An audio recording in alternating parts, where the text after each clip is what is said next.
Hello everybody and welcome to the One Step course. We're so glad that you are taking this time out to learn and to listen to God. We believe that God has placed you where you are for a very special purpose, and our dream, our prayer for this course is that you discover what that is. My name is Becky and I am part of the Dignity team. My role is to find people in Africa, in the UK and elsewhere to help them share Jesus in their community, asking them, what is God asking you to do where you are, and how can I help you to do that? And throughout this course, this is the question that we want to ask you. What is God asking you to do in your community, and how can we help you to do that? So this course will be dreaming big with God for what he sees in our community. We'll be giving you simple, practical tools in how you can take your first one step.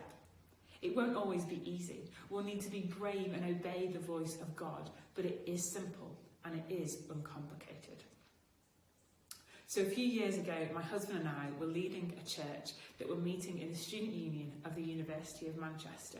We'd had a good few years, we'd seen lots of exciting, amazing things. We'd baptised students in the local swimming pool, we'd seen them share their faith, we'd seen them going on the streets, taking them on the streets to share their faith and pray for students. We'd seen Bible studies started in halls of residence. Yet me and my husband, we knew there was so much more that God had. We were desperate to see that multiplied in the life of every student, every Christian student, in every hall of residence, in every university. We'd become dissatisfied with the way we were doing church, the same way, and we just longed to see more. I wonder if this is how you feel. Maybe you're on this course and you're part of a church, but you long to see more. You want to be part of God's kingdom, of building something more. You want to make a difference.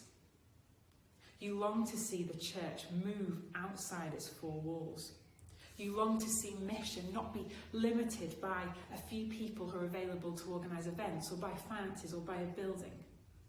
You long to see each member empowered to share their own faith with their neighbours, not just join a rota on a Sunday or bring their friend to hear a message from the front, but for that person to be empowered to share. You long to build the kingdom, not just a ministry based on a few people's gifting, but the kingdom of God, churches united in your area. In 2005, the founder of Dignity, John, he had become dissatisfied by what he saw in the church, and particularly the church in Africa. He saw that the way the church worked, that the impact wasn't lasting. It wasn't making a difference that lasted. And he had noticed that church leaders would attend many trainings, have many amazing ideas about mission and discipleship, but it wouldn't make a difference. It wouldn't trickle down to the congregation, the people, the everyday people who were desperate for their family and friends to know Jesus. It wouldn't make a difference to them. The Lord spoke to John through this verse from Isaiah 61. They will be called oaks of righteousness, a planting of the Lord for the display of his splendour. The question John asked God was, how do we see everyone become an oak of righteousness planted by the Lord where they are to display his splendour?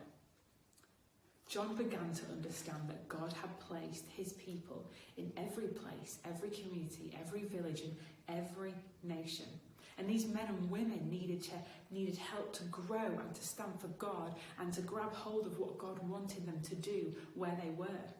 It wasn't going to start with the leaders, it was going to start with the everyday people just like you and me, standing for Jesus. It wasn't going to be dependent on buildings or finances, it was going to be dependent on everyday people working together, accomplishing the mission of God. On reflection, it isn't surprising, is it?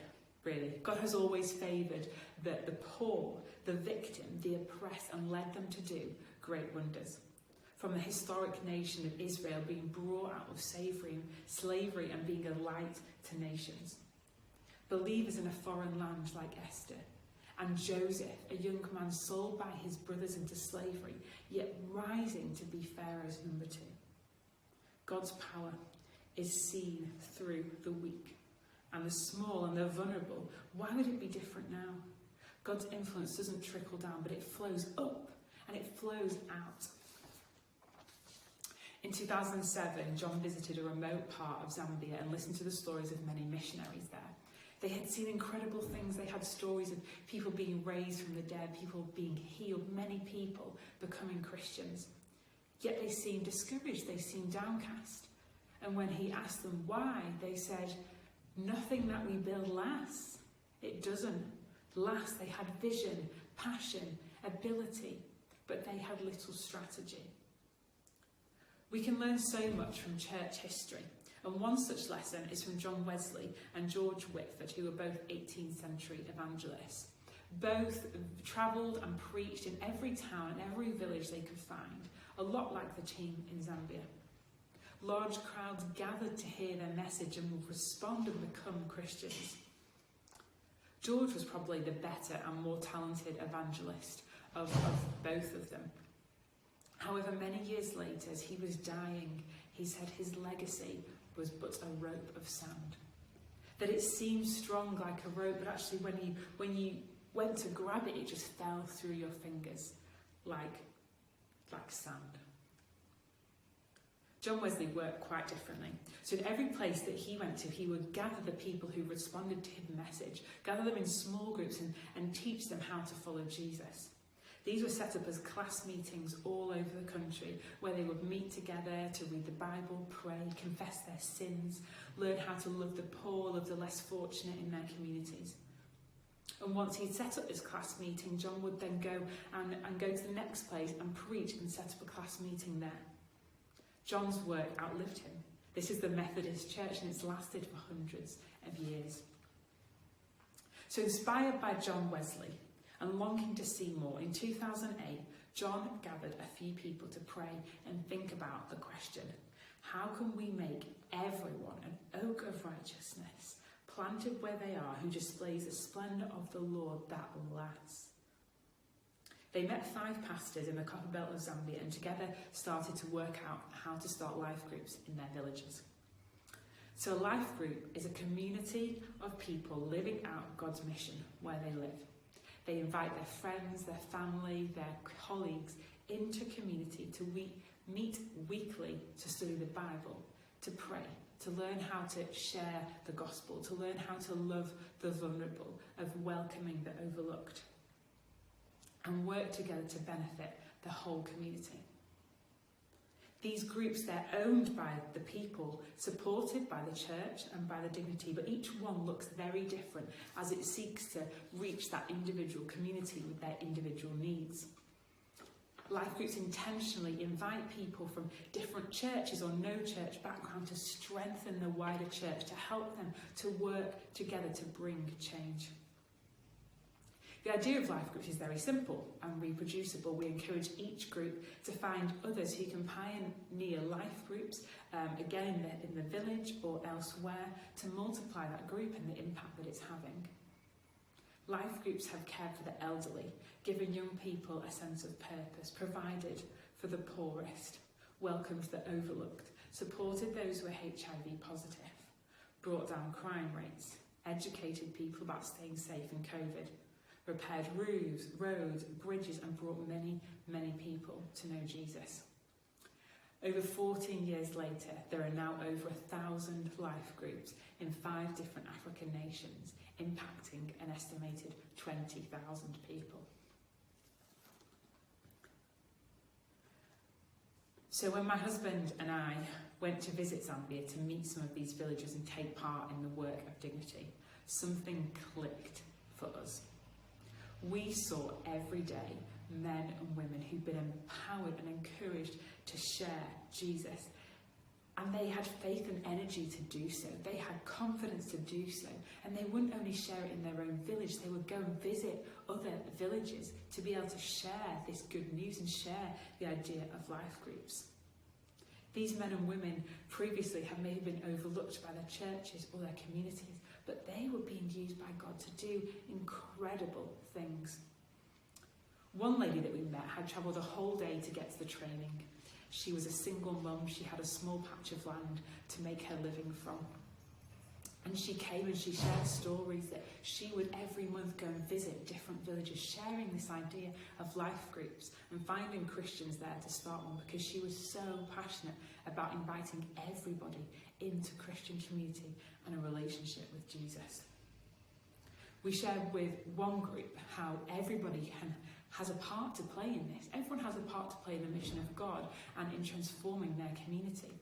And when previously he was wondering what he could bring, he came back and said God had told him that he had this ability and skill set to rear chickens. And he was going to share that with the villagers in his village, to help them increase their source of income and quality of life. And while he was doing that, he could share Jesus with them and build relationships with them.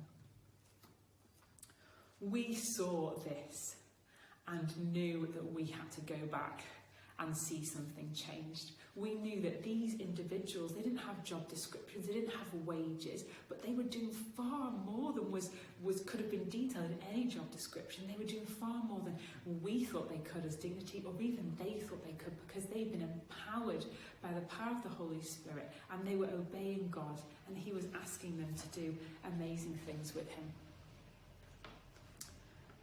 We have seen this in the UK. We've seen a life group in Wales that's now been running for 2 years.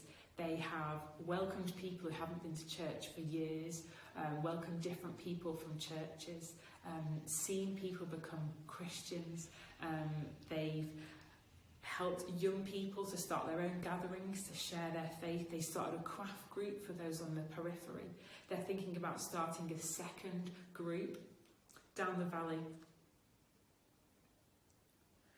I wonder what would happen if God used his people where you live, like he has done in Zambia and in Wales. What could that look like? My question is this: what could God do through you? You are an oak of righteousness. God has placed you where you are to make a difference. He's given you everything you need. What would you attempt if you believed God had placed you there to do something, to make a change? What would you do? Who would you talk to? What would you be praying for? What would you attempt? What difference could you make? And imagine if every Christian believed that they could be used by God to do amazing things. What would happen if they believed that they have been placed where they are to make a difference? What if each Christian came alive and was empowered in the mission of God? What would we see?